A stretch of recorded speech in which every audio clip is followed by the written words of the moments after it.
اجل نے نہ کسرا ہی چھوڑا نہ تارا، اسی سے سکندر صفات بہارا۔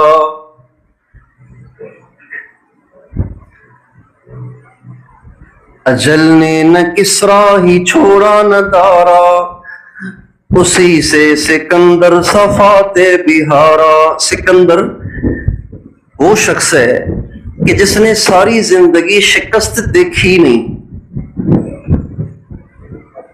اس کا نصیب ایسا تھا کہ اس نے شکست دیکھی نہیں۔ فتح فتح فتح فتح فتح، جو لشکر آیا زیر، جو لشکر آیا زیر، جو لشکر آیا زیر، ایسا نصیب تھا اس کا۔ لیکن خواجہ مجذوب کہتے ہیں جس نے ساری زندگی شکست نہیں دیکھی، اسرائیل کے سامنے وہ بھی شکست کھا گیا۔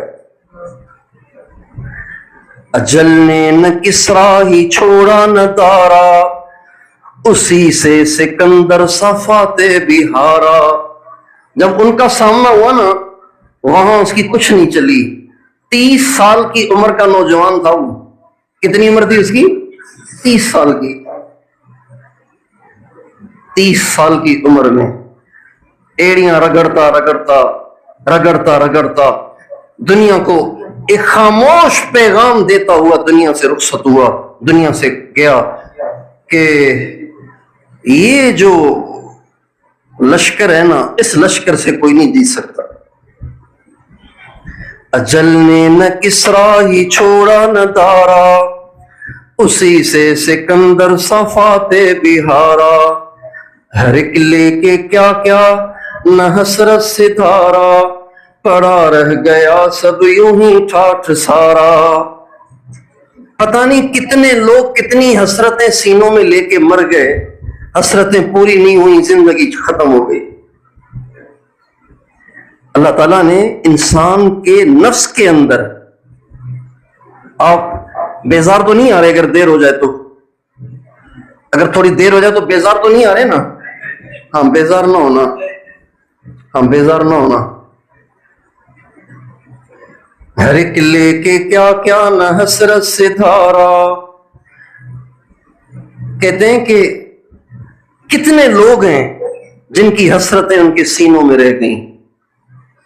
انسان کے نفس میں اللہ نے اتنی گنجائش اور وسعت رکھی ہے کہ اگر اسے حضرت نوح علیہ السلام والی عمر بھی مل جائے اور روزانہ اس کی 1,00,000 خواہشات پوری ہوں، عمر ملے 1000 سال، عمر ملے 1000 سال، اور خواہشات روزانہ پوری ہوں 1,00,000، تو 1000 سال میں کتنی پوری ہوں گی؟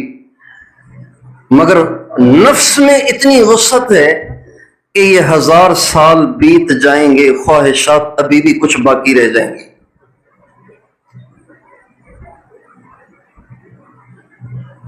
آپ علیہ السلام کا ارشاد ہے، لو ان لابن آدم وادیا من ذهب لاحب ان يكون له وادیان۔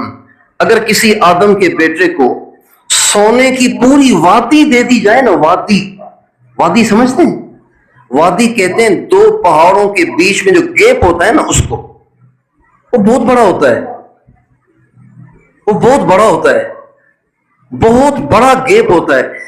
اگر یہ پوری وادی سونے سے بھر کر کسی ایک کو دے دی جائے کہ بھئی یہ سونا سارا آپ کا ہے، تو وہ کہے گا لأحب ان يكون له وادیان، یا اللہ ایک اور بھی۔ کم وقت اتنا کرے گا کیا؟ تو کھائے گا 2 روٹیاں، یہ تو قیامت تک کی نسلوں کے لیے کافی ہے وادی۔ کہے گا نہیں، ایک اور۔ اتنی وسعت ہے نفس کے اندر۔ تو خواجہ مجذوب کہتے ہیں اجل نے نہ کسرا ہی چھوڑا نہ تارا، اسی سے سکندر صفات بہارا۔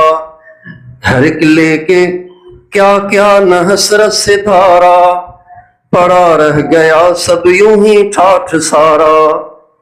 کتنی حسرتیں سینے میں لوگ لیے قبروں میں چلے گئے، کتنے ارمان اور آرزویں سینے میں لے کے قبروں میں چلے گئے، زندگی ختم ہوئی لیکن ان کی خواہشات ختم نہیں ہو سکی.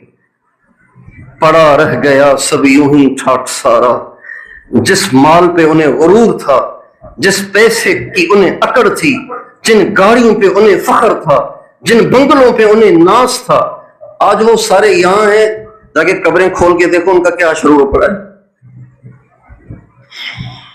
ہر ایک لے کے کیا کیا نہ حسرت ستارہ، پڑا رہ گیا سب یوں ہی ٹھاٹ سارا.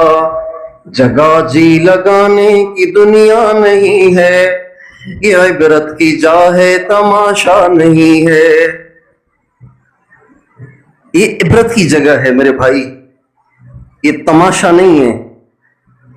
یہ کوئی پکنک پوائنٹ نہیں ہے کہ آپ گھومیں پھریں کھائیں پیئیں مزے کریں ناچیں گائیں. یہ پکنک پوائنٹ تھوڑی ہے، یہ عبرت کی جگہ ہے. یہ اللہ کی نشانی میں سے ایک نشانی ہے کہ لوگ آ رہے ہیں جا رہے ہیں، آ رہے ہیں جا رہے ہیں، آ رہے ہیں جا رہے ہیں، آ رہے ہیں جا رہے ہیں، پیٹوں سے نکل رہے ہیں، قبروں میں جا رہے ہیں. جہاں ڈلیوریاں ہو رہی ہیں وہاں تدفینیں بھی ہو رہی ہیں. جہاں مبارک باتیں بانٹی جا رہی ہیں وہیں مسجدوں میں اعلانات بھی ہو رہے ہیں جنازوں کے. یہ دونوں چیزیں ساتھ ساتھ چل رہی ہیں. تو عبرت ہونی چاہیے کہ نہیں ہونی چاہیے؟ اس سے سبق لینا چاہیے کہ نہیں لینا چاہیے؟ ملے خاک میں اہل شاں کیسے کیسے، ملے خاک میں اہل شاں کیسے کیسے، ہوئے نامور بے نشاں کیسے کیسے. کیسے شان والے جن کے کپڑوں پہ کبھی مکھی بھی نہیں بیٹھتی تھی وہ بیچارے مٹی میں چلے گئے. ہوئے نامور بے نشاں کیسے کیسے، جن کو سارے جانتے تھے آج انہیں کوئی بھی نہیں جانتا.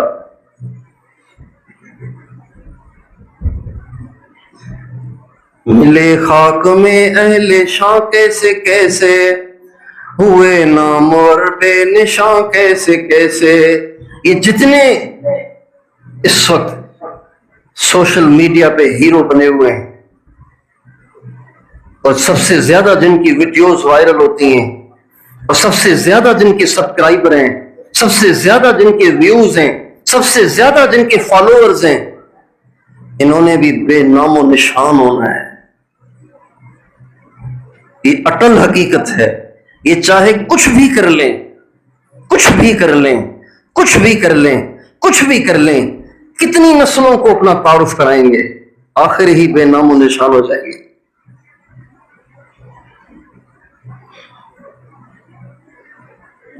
ملے خاک میں اہل شاں کیسے کیسے، ہوئے نامور بے نشاں کیسے کیسے. مکیں ہو گئے لا مکان کیسے کیسے، مکیں ہو گئے لا مکان کیسے کیسے. ان کے بڑے بڑے گھر تھے.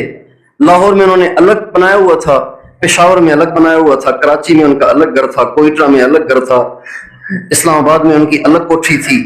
لیکن آج وہ لا مکان ہے، آج وہ لا مکان ہے، حالانکہ وہ مکین تھے.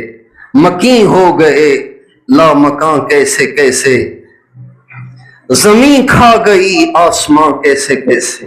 خواجہ صاحب کی الفاظ تو دیکھیں کیسے ہیں. زمین کھا گئی آسمان کیسے کیسے. آسمانوں کی طرح انہیں سر اٹھا کے دیکھا جاتا تھا، اتنے اونچے لوگ تھے کہ ان کو یوں دیکھا جاتا تھا، مگر زمین انہیں کھا گئی. ان کا گوشت، ان کی ہڈیاں، ان کا خون سب کچھ کھا پی گئی. آج ان کی قبروں میں بھی ان کے کوئی بقایا جات نہیں ہے، مٹی ہی مٹی ہے. مکیں ہو گئے لا مکان کیسے کیسے، جگہ جی لگانے کی دنیا نہیں ہے، یہ عبرت کی جا ہے تماشا نہیں ہے. کل نفس ذائقۃ الموت وانما توفون اجورکم یوم القیامہ فمن زحزح عن النار وادخل الجنة فقد فاز وَمَا الْحَيَاةُ الدُّنْيَا إِلَّا مَتَاعُ الْغُرُورِ۔ اتنی واضح باتیں بھی کوئی نہ سمجھے تو معلوم ہوتا ہے اس کے دل پہ تالا ہے۔ اتنی واضح صدائیں اللہ کی نہ سنے، معلوم ہوتا ہے اس کے کان میں ڈانٹ ہیں۔ اتنی واضح مثالیں جو نہ سمجھے، معلوم ہوتا ہے اس کی عقل پہ پردہ آ گیا ہے۔ اور ہاں، جب انسان گناہ کرتا ہے تو اس کی عقل پہ پردہ آتا ہے۔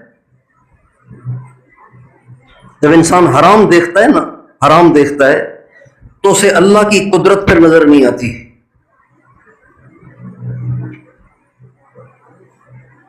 اوروں کی ماؤں، بہنوں، بیٹیوں والوں کو اللہ کی نشانیاں نظر نہیں آتی، وہ اندھے ہوتے ہیں۔ ننگے بدن دیکھنے والوں کو کہیں اللہ کا نور نظر نہیں آئے گا، کہیں اللہ کی کبریائی نظر نہیں آئے گی، کہیں اللہ کی عظمت نظر نہیں آئے گی۔ لیکن جن کی نگاہیں حرام سے جھکی ہوئی ہوں، بچی ہوئی ہوں، انہیں ہر چیز میں اللہ کا نور نظر آتا ہے۔ اللہ تعالیٰ فرماتے ہیں وَفِي الْأَرْضِ آيَاتٌ لِّلْمُوقِنِينَ وَفِي أَنفُسِكُمْ أَفَلَا تُبْصِرُونَ۔ اگر یقین کا نور تمہارے پاس ہو اور تم نے اسے سیاہکاریوں سے ضائع نہ کیا ہو، اور تم نے گناہ کر کر کے اس شمع کو بجھا نہ دیا ہو، تو پوری زمین میری نشانیوں سے بھری پڑی ہے۔ اور تم اپنے وجود ہی میں غور کرتے تو مجھے پہچان لیتے۔ افلا تبصرون، کیا دیکھتے نہیں ہو، اندھے ہو گئے ہو؟ افلا تبصرون، لہجہ دیکھو کیسا ہے۔ افلا تبصرون، کیا تمہیں نظر نہیں آتا ہے؟ تمہیں مٹی سے نکلتے ہوئے درخت، مٹی سے نکلتے ہوئے سبز پودے، بکری کے تھنوں سے نکلتا ہوا صاف ستھرا دودھ، روزانہ نکلتا سورج اور ڈوبتا سورج، اور گرمیاں اور سردیاں اور بہاریں اور خزائیں، تمہارا اپنا بڑھتا ہوا وجود، کبھی ویٹ گھٹ رہا ہے، کبھی ویٹ بڑھ رہا ہے، کبھی بلڈ پریشر ہائی ہو رہا ہے، کبھی بلڈ پریشر لو ہو رہا ہے، کبھی شوگر ہائی ہو رہی ہے، کبھی شوگر لو ہو رہی ہے۔ چلتے چلتے نیند کا ٹائم آتا ہے، ہم بے ہوش ہو جاتے ہیں، پھر اچانک اٹھ کے بیٹھ جاتے ہیں، ایسے ہو جاتے ہیں جیسے لاش ہے، پھر چلنے پھرنے لگ جاتے ہیں۔ یہ اللہ کی نشانیاں۔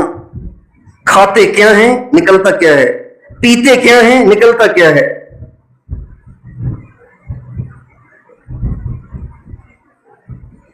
یہ اللہ کی نشانیاں ہیں۔ کسی کو دیکھ کے پہچان لیتے ہیں یہ اپنا ہے، کسی کو دیکھ کے کہتے ہیں نہیں یہ پرایا ہے۔ یہ اللہ کی نشانیاں ہیں نا۔ پاگل کو پتا چلتا ہے کہ کون ہے؟ پاگل کو پتا نہیں چلتا۔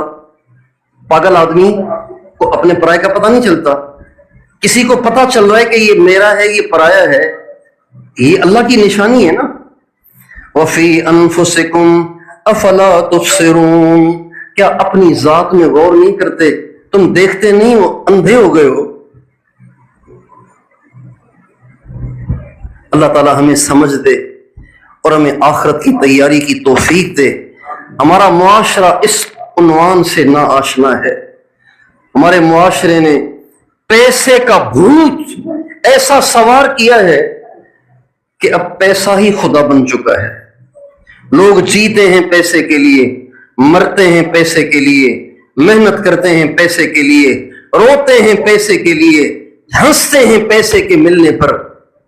کو پیسہ ہی سب کچھ ہے۔ اور ایسے لوگوں کو اللہ تعالیٰ قرآن پاک میں ایک قصہ سناتے ہیں، آپ بھی سن لیجئے، پھر میں بات ختم کرتا ہوں۔ اللہ تعالیٰ فرماتے ہیں ان قارون کان من قوم موسیٰ،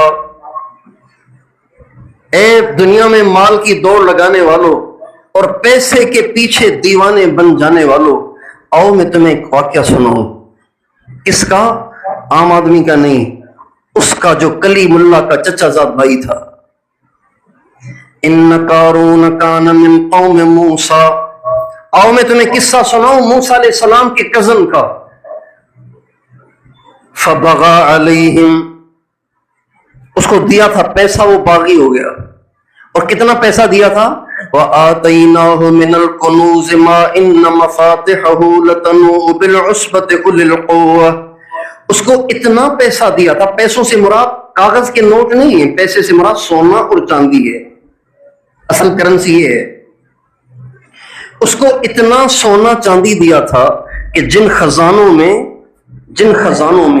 اس کا سونا چاندی تھا، ان خزانوں کو دروازے تھے، اس پر تالے تھے، ان تالوں کی صرف چابیاں 70 خچروں پہ لادی جاتی تھیں. کون بنے گا بھائی اتنا مالدار؟ کوئی بن سکتا ہے کیا؟ اتنا مالدار کون بنے گا؟ اتنا تو بل گیٹس بھی نہیں گے. خزانے سے مراد کمرہ، کمرے میں کتنا سونا سمائے گا؟ اور اتنے کمرے کہ ان کے صرف تالوں کی چابیاں 70 خچروں پر. ایک خچر کتنا وزن اٹھا سکتا ہے؟ 2 من تو اٹھا لیتا ہے نا، 2.5 من کی بوری تو خچر اٹھا لے گا. 70 خچروں پہ کتنی چابیاں اٹھیں گی؟ تو جب چابیوں کا وزن یہ ہے تو تالے کیا ہوں گے، دروازے کیا ہوں گے، ان میں رکھا ہوا سونا کیا ہوگا؟ کوئی حساب لگا سکتا ہے؟ نہیں لگا سکتا نا. یعنی یہ ٹاپ کا مالدار تھا. فبغى علیہم، باغی ہو گیا. موسیٰ علیہ السلام سے اس نے دشمنی مول لے لی اور اس نے موسیٰ علیہ السلام کی کردار کشی کرنا شروع. موسیٰ علیہ السلام نے کہا تمہیں زکوٰۃ دینی ہے، اللہ نے تمہیں مال دیا، زکوٰۃ دینی ہے. اس نے کہا زکوٰۃ آئے گی، یہ پیسہ تو میں نے اپنی مہارت سے کمایا ہے. انما اوتیتہ علی علم عندی، یہ مال کوئی مجھے کسی نے دیا تھوڑی ہے کہ میں نے اس کا حصہ نکالنا ہے، یہ مال تو میں نے اپنی مہارت سے کمایا ہے. تو کسی کو کیا پہنچتا ہے کہ اس پہ اپنی نظریں رکھے اور مجھ سے اس کا حصہ وصول کرے. چنانچہ اب موسیٰ علیہ السلام کی بات کو کمزور کرنے کے لیے اس نے موسیٰ علیہ السلام کی کردار کشی کرنا شروع کی. جب کسی کی بات کو کمزور کرنا ہو تو کیا کرتے ہیں اس کی یہ تب سے چلا آ رہا ہے، یہ ابھی نئی چیز نہیں ہے، تب سے چلا آ رہا ہے کردار کشی. موسیٰ علیہ السلام پہ اس نے زنا کی تہمت باندھی اور ایک رنڈی کو تیار بھی کر لیا. جب رنڈی سامنے آئی، موسیٰ علیہ السلام کے چہرے پہ نظر پڑ گئی تو وہ کانپ گئی. کہنے لگی اس چہرے سے ٹکرانا نقصان سے خالی نہیں. کہنے لگی آپ بالکل سچے ہیں، اس نے پیسے دیے تھے، مجھے تیار کیا تھا مجھے. جب حقیقت کھلی تو حضرت موسیٰ نے بد دعا دی، اے اللہ بس اب اس کو پکڑ. چنانچہ زمین نے اس کو پکڑا فخسفنا به وبدارہ الارض، اس کو بھی پکڑا، اس کے سارے خزانوں کو بھی اللہ نے اس کے اوپر رکھا اور وہ زمین میں دھنسا اور وہ قیامت تک دھنستا رہے گا. یہ واقعہ آج کے مالداروں کو اللہ نے سنایا ہے کہ مال کے نشے میں اتنے مست مت ہو جاؤ کہ حرام حلال کی تمیز نہ رہے، جائز ناجائز کی تمیز نہ رہے، خدا کا خوف نہ رہے، آخرت کی پیشی کا دھیان نہ رہے. اتنا پیسے کے پیچھے دیوانے مت بنے یار. مقدر کی روزی اللہ نے لکھی ہے، جس کے مقدر میں دال ہے اس نے دال کھانی ہے، چاہے وہ ارب پتی کیوں نہ ہو. وجہ پھر کوئی بیماری بھی بن سکتی ہے. جس کے مقدر میں مرغن ہیں، بریانیاں ہیں، اس نے یہی کھانی ہے،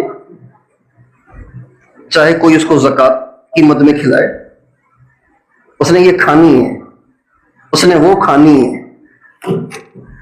نصیب کوئی کسی سے نہیں چھین سکتا، نصیب آ کے رہتا ہے.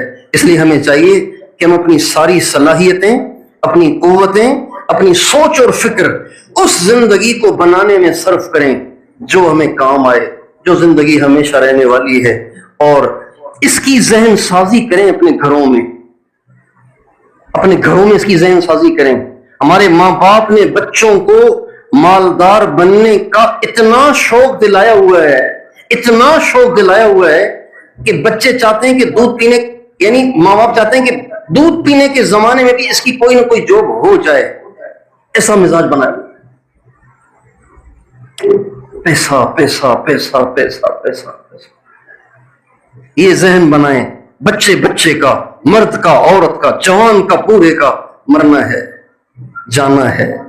تھوڑی سی زندگی ہے، گزر جائے گی، فاقے میں بھی گزر جائے گی، پیٹ بھر کے بھی گزر جائے گی، کچے مکان میں بھی گزر جائے گی، پکے مکان میں بھی گزر جائے گی، فکر اس بات کی کریں کہ موت اچھی ہو، ایمان پر ہو، قبر اچھی ہو، روشن ہو، ٹھنڈی ہو، قیامت کے دن سرخ روئی ہو، اللہ کا سامنا ہو تو شرمندگی نہ ہو، حضور کا سامنا ہو تو حضور یہ نہ کہیں بے وفا امتی ہے، بے وفا آدمی ہے، حضور یوں نہ کہیں کہ میں نے تو اس کے لیے اتنے آنسو بہائے، ساری رات رو کے دعائیں کی، اس سے اتنا بھی نہ ہوا کہ میرا گیٹ اپ ہی اختیار کر لیتا، اتنا بھی نہ ہوا اس نالائق سے۔ بے وفا آدمی ہے، بے وفا امتی ہے، اتنا بھی نہیں ہو سکا اس سے کہ یہ جھوٹ ہی چھوڑ دیتا، بد اخلاقیاں چھوڑ دیتا، اذان سن کے مسجد میں آ جاتا۔ چلو بلال کی طرح اگر یہ رگڑے نہیں کھا سکتا تھا، کمزور تھا، تو اذان سن کے مسجد میں تو آ سکتا تھا نا، داڑھی تو رکھ سکتا تھا، سر پہ ٹوپی تو رکھ سکتا تھا، گالیاں دینا تو چھوڑ سکتا تھا، اور ان کی دل آزاریاں تو چھوڑ سکتا تھا۔ اگر حضور نے کہہ دیا کہ جو تم کر سکتے تم نے تو وہ بھی نہیں کیا، تم کیسے بے وفا امتی ہو، تو کتنی شرمندگی ہوگی۔ اور اگر سرکار نے منہ موڑ لیا تو پھر ان کے علاوہ تو کوئی دوسرا آسرا بھی نہیں ہے، قیامت کے دن ان کے سوا کوئی دوسرا آسرا بھی تو نہیں۔ نبیوں کو بھی ان کی ضرورت پڑے گی، نبیوں کو بھی ان کی ضرورت پڑے گی، ولیوں کو بھی ان کی ضرورت پڑے گی، غوثوں کو، کتبوں کو، ابدالوں کو بھی ان کی ضرورت پڑے گی۔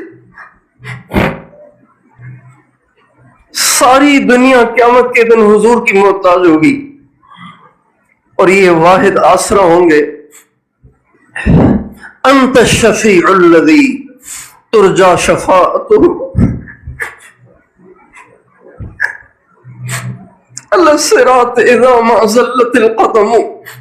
امام بوصیری فرماتے ہیں آپ ہی تو ہیں وہ،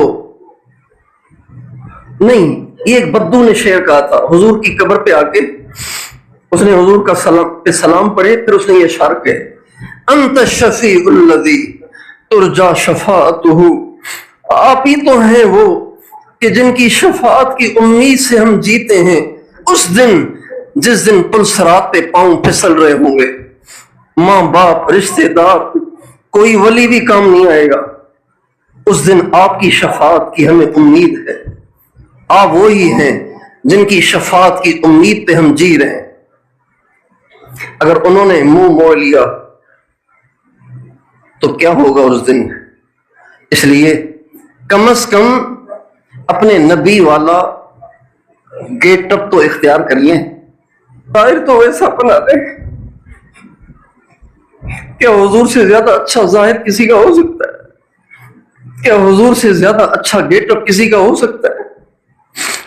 آپ کہتے ہیں کہ نہیں ہو سکتا، لیکن عمل کچھ اور بتاتا ہے۔ اگر آپ دل سے اس کو تسلیم کر رہے ہوتے کہ حضور کا گیٹ اپ سب سے اچھا، تو آپ کے چہروں سے داڑیاں کیوں غائب ہیں؟ آپ کے سر ننگے کیوں ہیں؟ آپ کی زبانوں پہ جھوٹ کیوں ہے؟ آپ کی زبانوں پہ گالیاں، بد اخلاقیاں، بدتمیزیاں کیوں ہیں؟ آپ نے حضور کا لباس کیوں چھوڑ دیا ہے؟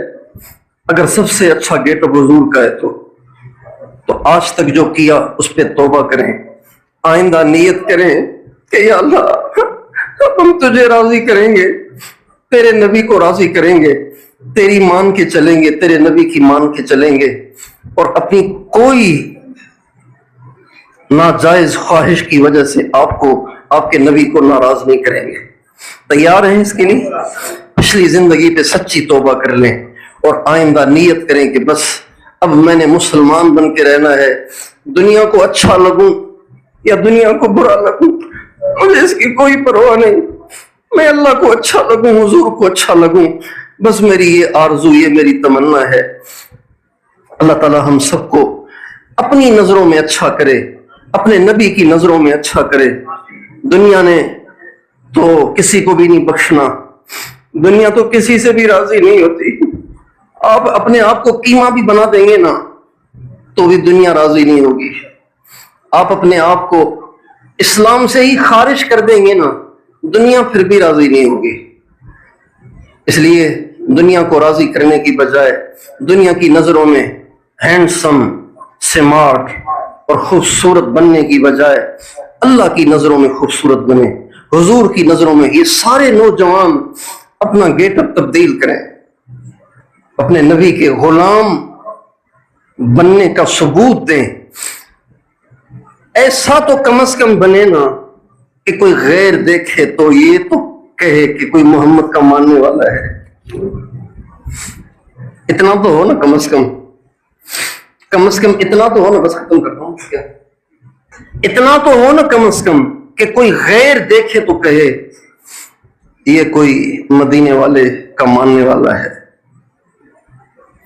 ہم نے تو کچھ چھوڑا ہی نہیں، آثار بھی مٹا دیے، نشانیاں بھی مٹا دی، کپڑے ہی جھاڑ دیے ہم نے تو تاکہ کوئی نشانی باقی نہ رہے. داڑیاں کاٹ دیں، مونچھیں بڑھا دیں، کرتے شلوار چھوڑ کے پینٹ شرٹ پہن لی، اور زبان کو جھوٹ کا عادی، گالیوں کا عادی، بدتمیزی کا عادی، بد اخلاقی کا عادی، گھروں میں بیزتی، باہر بیزتی، ہر ایک کی بیزتی. یہ ہمارے نبی کا طریقہ نہیں ہے، یہ ہمارے نبی کے اخلاق نہیں ہے، یہ ہمارے نبی کی سنت نہیں ہے. اللہ تعالیٰ سے دعا ہے کہ اللہ تعالیٰ ہمیں وہ زندگی دے جو اللہ کو پسند ہے، وہ زندگی دے جو حضور کو پسند ہے.